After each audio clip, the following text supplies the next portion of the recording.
What is up, guys? This is Pinzo back with another video today, and what I have for you guys is a state of the game video. This is something that if you guys have been around the channel for a while, I've done a couple of these in the last year. I always say that I'm going to do these, every 3 months. They come out about every 6 months. They actually almost exactly 6 months. This one is almost exactly 6 months from the previous, and the one before that was like 13 months ago. So I'm actually on a pretty good schedule here.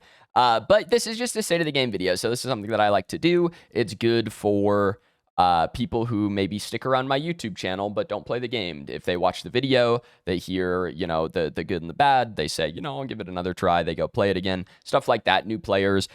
Good videos to have in terms of that kind of thing. Again, this is not like a doomer video. It's not really the point. There will be good and bad in here. Just like a general, I don't even know if I would call it a critique video. It's not really the point. It's more of a discussion video than anything else. Before we get into it, of course, if I say anything completely off base to you guys, if I say something and you say, damn, that's the dumbest shit I've ever heard, just let me know in the comments, right? Like, I do have approximate knowledge on almost everything. Not always, right? So, just let me know if I say something real stupid. Before we get into it, just one other thing before we get into it. Please don't flood my comment section with this guy's about to get joeyed. Like, JYT, yes, got kicked from the guild. My opinion on that subject, I think it was very short-sighted. I think it was a bad decision. I think Joey's feedback was not always put in the best way. I think he could have phrased a lot of his stuff better. But I do think it was a very poor decision from Omeda. Period. Moving on. Everything in here is, of course, my opinion. I love having opinions, as you guys know. And this is all that. It's just my opinion. Again, if anything is terrible, bro, just let me know.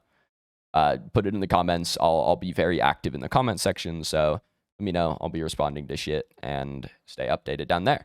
We'll go over this again. So the last video I made was about 6 months ago. We'll be going over this kind of like, not chronologically, but just talking about kind of the last 6 months, right?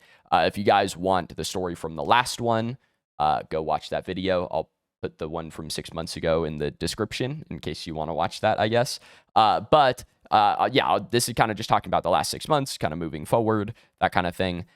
Starting us off. This is kind of a side note, but just something that I figured I would put on here is that Omeda acquired PCC. Omeda now runs the primary tournament series that happens within Pred. It's called PCC. It used to be the Prime Championship Circuit, I think is what it was called.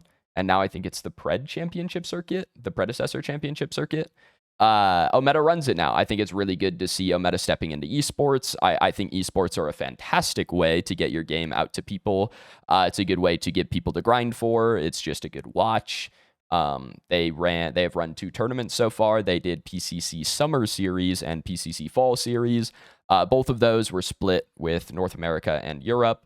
10K prize pool to each region for each tournament, which is really, really cool. There was also a Predecessor LAN in August. It was fantastic. Really, really, really cool event. I was able to go and compete. We did not win. For anyone who's not up to date, we did not win. We got like 5th. Bummer. Really cool weekend nonetheless. That was not an Omeda tournament. Just to be clear, that was put on by a guy called Gazoo. Gazoo is the GOAT. He put on the whole LAN thing. It was really cool. There were a couple of Omeda devs there. Demande, Smokey, and Lermy were all there. Demande and Smokey were helping set up servers so that we could play on 0 ping. It was really good. It was a very, very good tournament. Appreciate the Omeda guys that could be there for being there. And yeah, it was a really good weekend. So hopefully we get another one next summer. Let's see. Moving on. I'm going to try and keep this as concise as possible. I say that every time, and this is probably going to be a 5-hour video. So lock in, fellas. Patches since last video. The video came out right before 1.5. It came out right before the Wukong patch. So we have, what is that? Five patches since the last video. 1.5, kind of a nothing burger patch. Wukong came out, very cool. 1.6. The augments patch, augments plus nitro. I actually have these pulled up here. Let's Let's do this. I have these pulled up. 1.5, kind of a nothing burger patch. LATAM servers, very cool. Ranked season 0. We had already had ranked, but at the beginning of season 0. Epic, kind of a nothing burger. 1.6, one of the greatest patches that Predecessor has ever received. Just period. We got the augment system. We got Nitro. And this was also the beginning of original heroes for Pred, exclusively original heroes, right? So 1.5 was Wukong. This was the last Paragon hero, right? So post Wukong, everything is an original hero. Augments are one of the greatest changes ever made to this game. Just straight up. It's a fantastic system. It's basically ripped 1-to-1 from Paladins, but dude, in Paladins, it was a fantastic system. Like, I almost don't blame them, right? Like, it is a great system. It changes the game. I'm really happy with the augment system. It's fantastic. 1.7, Rena Legacy. This was the patch that brought Legacy back to the game. Thumbs up, I guess. Legacy lasted for like 6 weeks, so epic. 1.8, Acheron patch. This is the Shaper patch. This begins the alluding to one of the final points of the video, which is Shaper is not bad. Okay? Shaper is a good idea. I think that the execution could have been better. I think the primary issue here is actually unrelated to Shaper. The primary issue with Shaper is the map. The map blows. We'll get into that. That will be its own talking point at the end. Spoiler alert, the map is terrible. And we will get into that at the end of the video. That'll be one of the last couple points that we go over. Shaper itself, it's fine. It's a mix between something like Otacon from League, which is a third jungle boss. It's kind of Otacon, but it's also a mix of that and Dragon Soul in League of Legends. I think after the third dragon spawns, it becomes like Soul. And whatever dragon spawns, every dragon after that is that dragon, but it also changes the map. So when like Fire Soul happens, I believe that a bunch of the bushes on the map get burned up and they go away. Hex Tech, right? You get Hex Gates from your spawn to like your blue buff. I don't know what the other ones are. There's like a Chemtech, Ocean, and Wind, or something like that. Earth. There's a couple of other ones. They change the map when the soul spawns. That is essentially what Shaper is doing when we get World Shift. I think it was a little bit of a missed opportunity to come out with World Shift and only have one variation. A big piece of League is that when you load into the game, you don't know what soul you're gonna get, right? You don't know what soul it is until like the 15-minute mark or the 20-minute mark. And that's when you figure it out, and then it changes the game, right? It fundamentally, depending on your character, it may fundamentally change the way that your character plays in the game. Having only world, so like the overarching thing is called World Shift. The current one we have when meteors fall from the sky is called Cataclysm. If there was even two, right? Let's say we had Cataclysm, which is the current one, and we had another one called Atlantis. Right, like this is extremely hypothetical, but I'm making a point. If there's another one called Atlantis, and when World Shift happened, the entire map filled with water, and all the heroes started swimming, right? Essentially, all the heroes could fly now. It would fundamentally change the way you played your character. If you were playing a character, if you're a one-trick and you only play Grux, but in 50% of your games, you can now fly around the map because you're Grux underwater.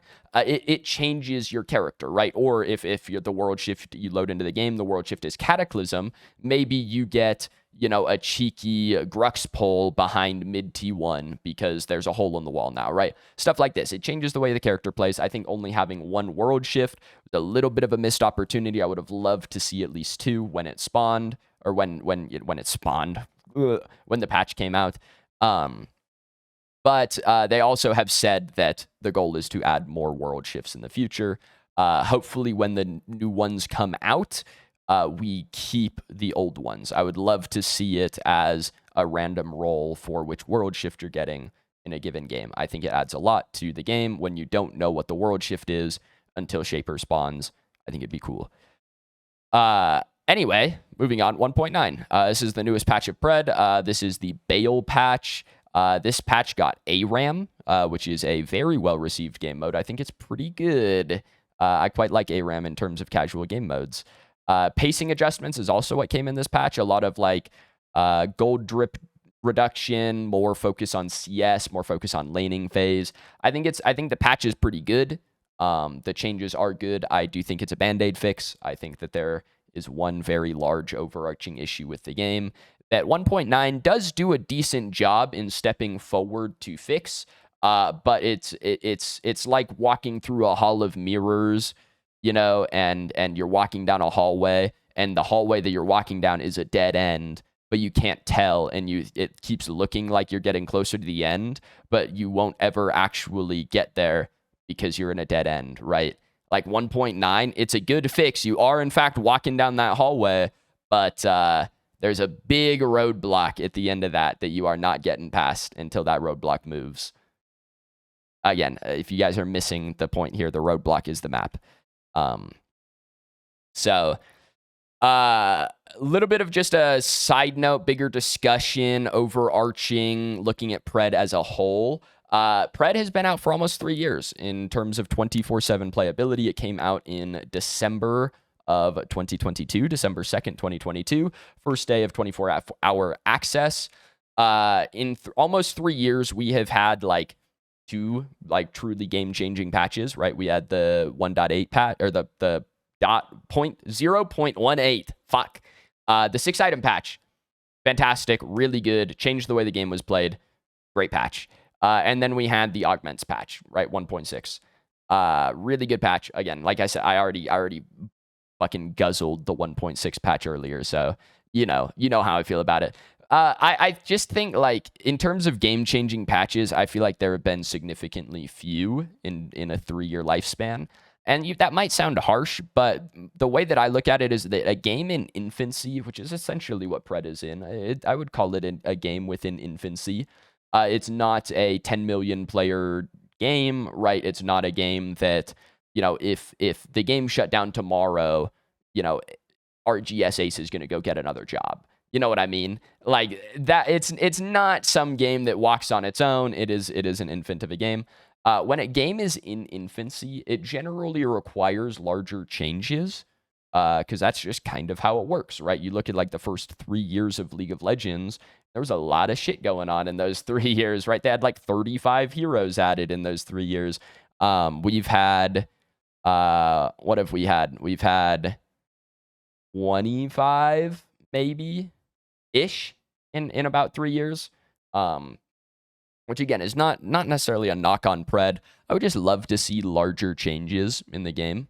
Again, map would be absolutely number one, but just like larger changes in the game. It just feels like we've been, if you were to show me day one Predecessor video, it would pretty much pass for today, right? It would be eerily similar, which I just don't think is the greatest thing. Like, I feel like a game should substantially change in a 3-year time span, personally. So just something I thought I would bring up. Let's see, where are we? Is this where we are? Yeah. One other big thing. Overprime. Overprime, for those of you that don't know, if you somehow are insanely out of the loop, Overprime was a game also made with the Paragon assets. It came out very similar to when Pred came out. It came out like a week before Predecessor came out. In terms of 24-hour access, it was made by a company called Soul Eve that was later acquired by a company called Netmarble. And that game was okay. I thought it was fine. Their netcode was really bad, so the game was like unplayable for me on like 55 ping. It was unplayable, so I didn't play it a lot. But the game was fine. But Omeda recently, within like the last 2 months, acquired the Overprime assets. Right? They forked over a bunch of cash, got the Overprime assets. We don't know exactly what they acquired. It's just unknown that until they tell us, we will never know exactly what was acquired. Did they get my assumption would be that they got 100% of the assets from Overprime would be my assumption. Is that true? No clue. You know what I mean? That is just when I see Omeda bought the Overprime assets, my assumption is they have all of them.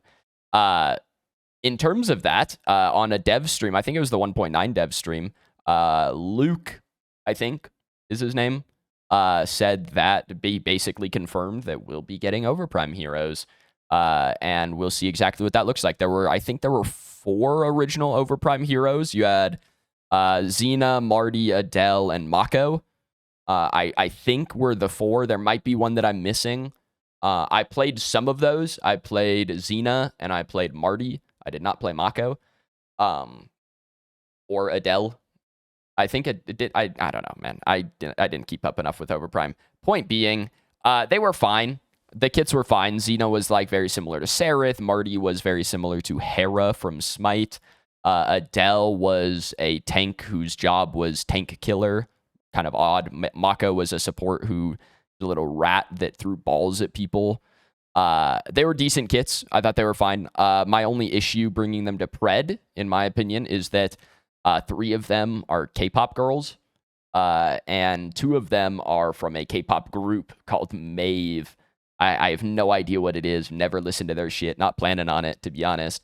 But point is, they're like K-pop girls from a IRL group, right? So I don't know exactly how it works legally. Again, they acquired the assets. I'm assuming they acquired the rights to put the girls in the game if they wanted to.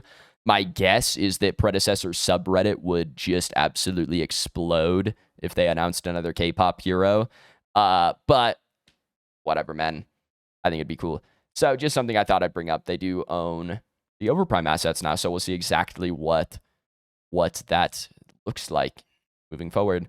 Moving on, a couple of things that I brought up in my last video that I figured I would just touch on here. This is my last video about state of the game. Number 1 is hero kits. So this was talking about like basic hero kits in the game. So I just figured I'd update that with the new heroes that have come out since this video was made. Those heroes being Yuri, Rena, Acheron, and Bale. Excuse me.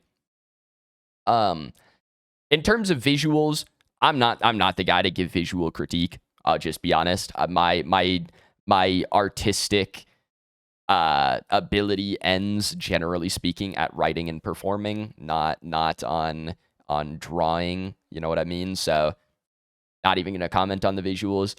In terms of kits, I'm going to talk about their kits. I don't care about the balance. The numbers can be tweaked. I'm talking about the kits as a whole. Starting with Yuri, the first one. Cool kit. Does not feel like a MOBA hero. Just doesn't. Feels like, kind of like a Wild Rift hero, but like realistically, it's a Marvel Rivals character. Right, like it's literally almost a Marvel's Rivals character. About 90% Black Panther, but it just doesn't feel like a MOBA hero. I think it's a cool idea. I think the power fantasy is really good. I think this character, my prediction is that for basically the rest of Predecessor's lifespan, this character will be a pain in the ass to balance. That is my prediction. Rena. Solid kit. She's just like a mage, bro. Nothing groundbreaking in her kit, but she's a scaling character. She's a character whose kit literally, like, physically changes based on like how many stacks you have. I think it's pretty cool. I'm a Rena enjoyer. Acheron, similar, honestly. It's not like a groundbreaking kit, but I think it's a solid bruiser kit. You know what I mean?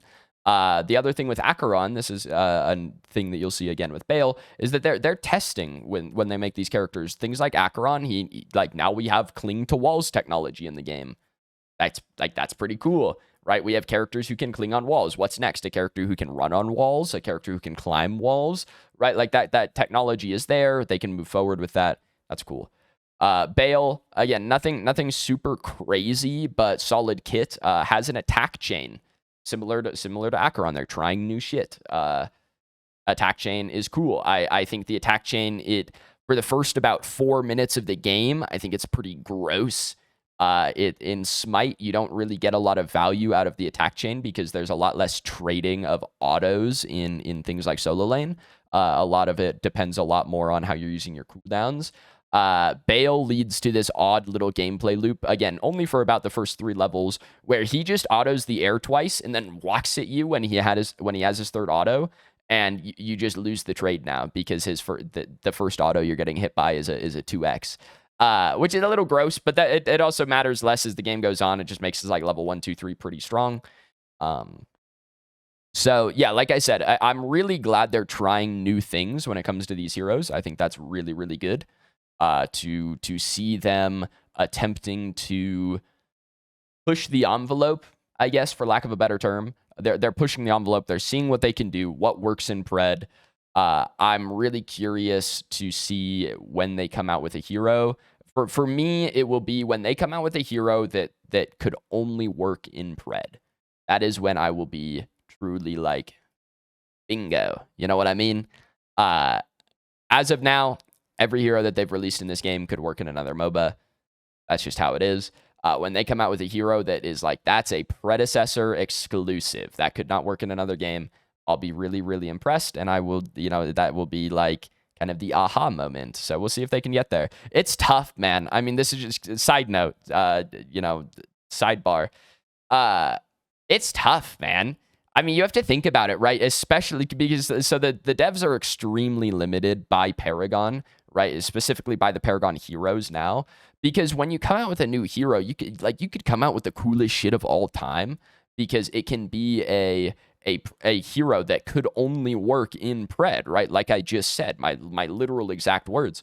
And it's like, that hero is, if you're playing Steel, how do you ever interact with that hero, right? Like, let's say it's a hero that flies, perma, right? Let's say it's a hero that exclusively flies or something, right? It becomes really hard because you have to make the character like fit in the game. And the issue is that at the core of this game is Paragon and Paragon heroes, and a lot of those Paragon heroes don't allow for like really creative ideas to fit within the game. So it's a little gross. I don't envy their position at all in terms of like making a new hero that is, like I said, like very unique, because it's very hard. But I'd love to see what they can do. You know what I mean? Moving on. Counterplay, another point from my last video. Had no update on this, honestly. It's just something that doesn't exist a whole lot in Pred. There just simply isn't a lot of counterplay in this game. The game is very stat checky. 1.9 made leads more valuable. So if you're just better at laning than your opponent, you can get a lead now.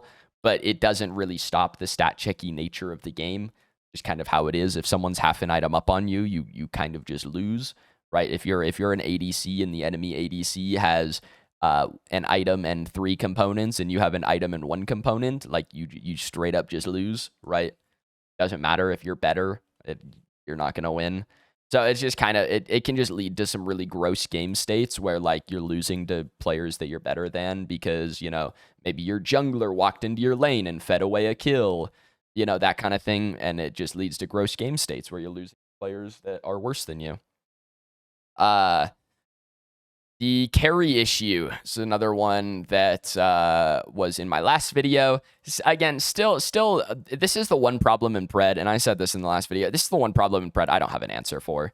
ADC is just a role that functions significantly different than every other role in this game. It's just an odd little duckling, a little gray goose of a role, and I don't know what you do to it. Like, without completely rebuilding the ADC role from the ground up, I'm not sure exactly how you change it. It's just a gross role. It's like, you can't win a 1v1 if you're better than your opponent if they have half an item on you. So the laning phase turns into farm fest, but the characters also just lose really hard on 3 items to offlaners, but they absolutely just fucking shred offlaners at 4 items. So like, what do you do? Right? It's just a very odd role that the role itself kind of doesn't really fit in the game, to be honest. But I do not know how you fix it without just completely rebuilding the role from the ground up. It's just one of those issues. Like, this is one of the few issues. Most of the time when I have issues for the game, I will do my best at least to offer a solution, right? Or what would I do as someone with not a game design degree? What would I do, right? But this is the one issue where I just straight up don't have an answer. Just don't. Moving on. So these are the big issues. The last two points of this video. We're gonna go big screen for these. Last 2 points here. Number one. I'm gonna do these in not the order I wrote them. Actually, number one, we're gonna go matchmaking. This is matchmaking / ranked system. Just not awesome. And the issue with it. So I'll get to matchmaking in a second. We'll go over the ranked system first. The ranked system has a couple things wrong with it that I knew were wrong with it since before it came out. They released the ranks. They released a big picture of the ranks before they released ranked. And Diamond was followed by Paragon, which is really gross, in my opinion. I do not think that your highest rank should ever be the top rank in any video game, in my opinion, should never be anything other than top X, right? If you've got a player base like Overwatch or Marvel Rivals, it can be top 500, sure. You got enough players to make top 500 matter. For a game like Pred, it would probably be top 50, top 100, right? Should be Paragon. And then after Diamond, right? So at the end of Diamond, your 1500 VP, that should be Masters. Right, so right now, there's like 300 Paragon players in Pred. There should not be. There just truly should not be. If you made 1500 VP Masters, then the top 100 can be Paragon. And the point of this would be, for starters, it gives something to grind for. Right now, you hit 1500 VP, you get your Paragon border, and half the people stop playing the game or go play on another account and try and get it to Paragon because there's no reason not to. There's nothing to grind for. You're already Paragon. So adding Paragon being top 100 or top 50, it would give players a goal to grind towards, which is really good. The other thing would be either make Paragon or Masters in this hypothetical, right? Make Masters it not plus 11, minus 11 is what you get in Paragon right now. I think that's pretty gross. I think if it was something, even if it was like plus 9, minus 10, right, where you have a 1 VP difference, it stops people from grinding with a pseudo 50% win rate, right? You have people who have 700 games played on this split, in the last 7 weeks, they played 700 games. They have a 52% win rate, but they have 800 VP, right? Because they've played so much that 2% above 50 has given them plus 600, right? It's kind of gross, just the way the system works. But if it was like plus 9, minus 10, then that, 52% win rate, that again, with enough games played, a 52% win rate is pseudo 50%. It would stop that from climbing, which I think is really good. The other thing is rank decay. There just needs to be rank decay in this game. Half of the accounts in Paragon haven't played a ranked game in the last 3 weeks. Like, why would they? Again, why would they? So rank decay, like Diamond and above, should have rank decay. I think that's something that is pretty obvious, but is not in the game yet. Matchmaking on its own. This is a harder issue to solve because the matchmaking itself, if you were to ask Omeda about it right now, their answer would be something along the lines of, matchmaking's working as intended. You can see by this data that, 50% win rates are roughly being achieved, which means matchmaking is working. The issue with matchmaking is when it comes to things like, if I log on and I get my first ranked game of the day, and it's a 25-minute queue, which is what that's very realistic for what my games have been for the last 2 weeks, is 25-minute queues. If I have plat players in that game, right, I'm number 35 on the leaderboard right now. If I have plat players in my 25-minute queue, I'm mad. You know what I mean? If that was a 5-minute queue and I had plat players in it, dude, whatever. You know what I mean? But a 25-minute queue, you're gonna tell me I'm sitting in queue for 25 minutes to have plat players in my game? Womp womp, internal MMR, don't care. Another thing that should be fixed, rank skipping should just be in the game. Side note. Why you can't skip ranks? Gross. Put it in the game, please. Other side note, just show MMR, man. It's the exact same thing I said in my last video. Just show the MMR. It literally, it alleviates every issue. It alleviates 90% of the issues with the ranked system instantaneously if you just show the MMR. Doesn't matter what the numbers look like. If your scale of MMR is 0 to 10 million, don't care. Showing the numbers just makes it easier to digest for people because they say, like I just said, why are there plats in my games? Well, he's only 200 MMR below you. His MMR is Diamond 1, so he kind of deserves to be in this game. Okay, then show me the MMR. Really easy fix. Don't know why it's not in the game yet.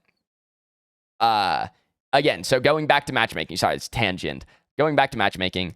The matchmaking itself, again, they would say it's working as intended. My issue is that when I sit in a 25-minute queue, I expect a good game. If I'm sitting in a 4-minute queue, who cares? You know what I mean? So when they make you sit in the long queues, and it's a poorly made game, that's when I care. One solution to this is countdown timers or countdown queues, which is something that Smite had for a long time. The queue starts at like 5 minutes. When it hits 0, it pops the queue, and then it finds you a match based on people in queue. For people at the top end, you can get what is called prio queued, which is where you're queued up, but there's not 10 players of your skill level in queue right then. So because of that, your match does not get made. It does not force you into a lobby. But on the next queue pop, you're at the top of the list for people to put into a game. So it prio queues you, right? You get priority queued. And you get the next one, and then your match is made. This would essentially limit queue times to 10 minutes, right? That would essentially be the longest that you could be in queue. And because of that, it means that when you get that second queue, probably a better game, because if it doesn't pop your queue after 3 minutes because it found 10 people who are within 500 MMR of you. But at the end of 5 minutes, it checks to see if there are 10 people within 100 MMR of you, and then 200, and then if there are, cool, make that match, right? I think that would be a good solution. Other solutions, I don't know, man. Just make it widen faster, I guess. Like if I'm gonna sit in a 25-minute queue to get plats, like make it a 5-minute queue, give me the plats anyway. You know what I mean? The other thing that the rank system does mysteriously, I don't know why it does this, is split queues. I'll be in a queue with 10 PCC players, and every single one of them will insta-queue for the next game, and 5 of us will pop. And the other 5 are stuck in queue.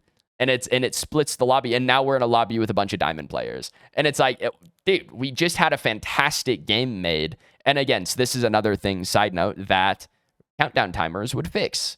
Countdown queues would literally fix that, because all of your guys' queue would pop at the same time. But it splits queues randomly, which is a little gross. Anyway, kind of rambling. I got one more point to make here. Final point. You guys know what it is. It's the map. The map blows. I really don't have a better way to say it. We've had the same map for 3 years. There have been some very small improvements made to it. Everything that they do to this map is a band-aid fix. Sorry. Just the way that it is. It's a band-aid fix. I'm pretty sure. So I tried to find a tweet or something. I'm pretty sure Ace had tweeted at some point, or maybe it was like a Reddit reply or something, in like 2024 that we were gonna get a new map in 2024. I'm pretty sure he said that. I could be wrong. Someone could correct me. It's almost 2026. The fact that the game's been out, again, for almost 3 years, we don't have a new map is pretty atrocious, especially when, if I were to go ask any of the top 50 players in the game, or even the top 50 PCC players, if I were to ask them number one issue with the game, every single one of them, I promise you, would say the map. The map is not very good. It's quite small. Fog walls are just an atrocious thing. Fog walls just need to be removed. The map's small. The pits are really bad. The jungle camps are too close to the lanes. Again, fog walls are really bad. In terms of options for what would fix the map or what needs to be done on a new map to make it good, it needs it needs either Fog of War, which Fog of War is essentially render distance, right? Heroes don't show on your screen until they're within X distance. In a game like Smite, this line of sight is very long. In the jungle, it's shorter, but there's also more sight breaks. The other option is a map like Legacy, right? So Legacy doesn't have fog walls on it, right? It does have shadow pools or whatever, invis pools, but it does not have fog walls, but you don't notice it very much in lanes. And why don't you notice it very much in lanes? Because there's a lot of sight breaks on the map. It uses foliage and elevation primarily are the two things that it uses to break line of sight, and it's really good. It's unironically a really good way to do sight breaks in a game like Pred that is 3D. You get the feeling that the map is very open, but you're still not sure where the jungler is at all times, right? It's a really good way to do it. Fog of War would also work, but fog walls, in my opinion, they just gotta go, man. Every time that someone stands on the other side of a fog wall for 2 minutes and ganks my lane, I just lose it a little more, man. As far as like other things for the map, again, it just needs to be a little bit bigger. Low key, like the Legacy map itself is pretty good, right? It needs a couple of fundamental changes. Number one, the side lanes are on fucking mountains for some reason. Like the side lanes on the Paragon or on the Paragon map, on the Legacy map, look like this. It's like, and then a tiny little flat space. If they lower those hills a little bit, those side lanes would basically be fixed. And then the other thing is the jungle it's just a little too convoluted. It's a little too tight, a little too corridor-y. If they open up the jungle a little bit and then make the side lanes a little flatter, low-key, pretty good map. In terms of size, I think it's pretty good. So, yeah, that's my opinion. Again, there's not much I can say about the map in particular that I have not said before, man. If you guys follow the channel, you guys know exactly what I think about the map. It just isn't that good. So, yeah, that's my number one issue. So, hopefully, guys, that's my last point. So, hopefully, you guys enjoyed. Again, the point of these videos is not to be extremely doomer. Again, I think that, like, especially, like, just talking about the patches, right? Like, 1.6, one of the greatest patches we've ever had. It's obvious they can do it, right? We'll just see, man. I want more. I don't know, man. I want more shit to change. That's always what I ask for. So, hopefully, we'll see what they can do. So, let me know your guys' thoughts down below. Really curious what you guys think. If you guys think I'm on the right page, if you guys think I'm totally lost, you know what I mean, let me know. But that's all I've got for you guys today. So as always, I've been Pinzo. This video's done, so thank you guys for watching. I'll see you guys in the next one.